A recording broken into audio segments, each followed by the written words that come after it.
চাওয়া হবে, এটা আমিও পছন্দ করি না। তবে তোমরা এসে ভোট চাপা, আমরা চাইলে সমস্যা কিসের? তোমরা তোমাদের নেতাদেরকে বন্ধ করো, মসজিদে আসবা ইবাদতের জন্য, এখানে কোনো ভোট চাওয়া চাই হবে না। আমরা আমাদের নেতাদেরকে বলবো মসজিদ এটা ভোট চাওয়ার জায়গা না, এখানে ভোট চাওয়া যাবে না। তোমরা চাবা, তাহলে আমাদের নেতারা যদি আসে তাহলে তারা চাইতে সমস্যা কোথায়? তোমরা চাচ্ছ মানুষের উপর জুলুম আর নির্যাতন করবে এজন্য, আর আমাদের নেতারা চাচ্ছে মানুষের উপর ন্যায় প্রতিষ্ঠিত করবে এজন্য। তাহলে তোমরা যদি জুলুমের জন্য চাইতে পারো, আমার নেতারা ন্যায় আর ইনসাফের জন্য চাইতে পারবে না কেন? তোমরা যদি জুলুমের উপর প্রতিষ্ঠিত থাকতে পারো, তাহলে আমরা ন্যায় আর ইনসাফের উপর প্রতিষ্ঠিত থাকতে পারবো না কেন? এভাবে প্রতিটা সমাজে সমাজে আজকে দেখেন মানুষকে কিভাবে গোলাম বানিয়ে রেখেছে। মানুষগুলোকে, সাধারণ মানুষগুলোকে বিভিন্ন ভয় ভীতি দেখিয়ে তারা তাদেরকে কিভাবে গোলামের জিনজিরে আবদ্ধ করে রেখেছে। সাধারণ মানুষ তারা কথা বলতে ভয় পায়, মিছিলে না গেলে ঘর বাড়ি থাকে না। বিগত সময়ও যা হয়েছে, বর্তমান সময় একই অবস্থা দেখতেছি। বাস্তবতা এর মধ্যে তো কোনোই গরমিল নাই। তাহলে তারা যদি ওই কাজ করে জালেম হয়, তারা যদি ওই কাজ করে তারা অপরাধী হয়, তাহলে ওই কাজ আমি আর আপনি করলে অপরাধী হব না? কথা বলেন না, হব কি হব না? অবশ্যই হব। এজন্য খবরদার, আমরা সাধারণ মুসলমান, আমি এই কথাটা বারবার বলি যে গরুর মাথার যে দাম আছে 3000 টাকা, আমার আপনার সাধারণ আমরা আছি, আমাদের দাম এর থেকেও কম। একটা গরুর মাথা কয় টাকায় বিক্রি হয়? সব থেকে ছোট গরু হইলে 3000, আর যদি গরু বড় হয়, কথা বলেন না,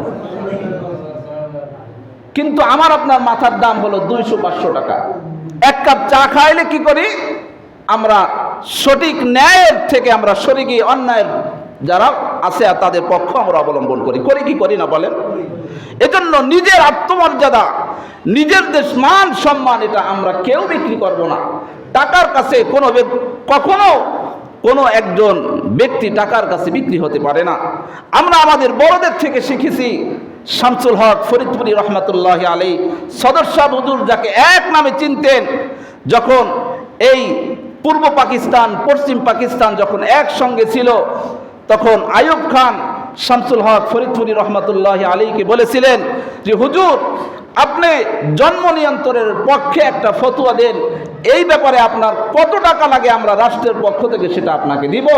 শামসুল হক ফরিদপুরি ওই আইয়ুব খানের সামনে টেবিলে থাবা দিয়ে বলেছিলেন, আইয়ুব খান শুনে রাখেন, গরু ছাগল টাকায় বিক্রি হয়, শামসুল হক টাকায় বিক্রি হয় না।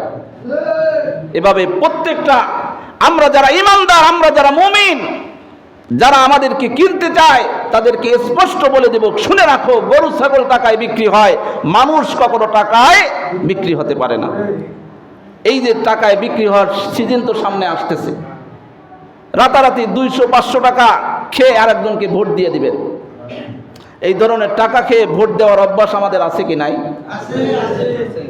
অবশ্যই নির্বাচনে যে প্রার্থী আছে আমার অবশ্যই দেখতে হবে, যার মাধ্যমে ন্যায় আর ইনসাফ প্রতিষ্ঠিত হবে তাকে দিতে হবে, সেটা যে দলের হোক না কেন। যার মধ্যে যিনি নীতিবান, যার মাধ্যমে ন্যায় আর ইনসাফ প্রতিষ্ঠিত হবে, মানুষের উপর যিনি জুলুম করবেন না, আমরা সমর্থন কাকে করব? তাকেই করব যিনি মানুষের প্রতি কি করবেন না,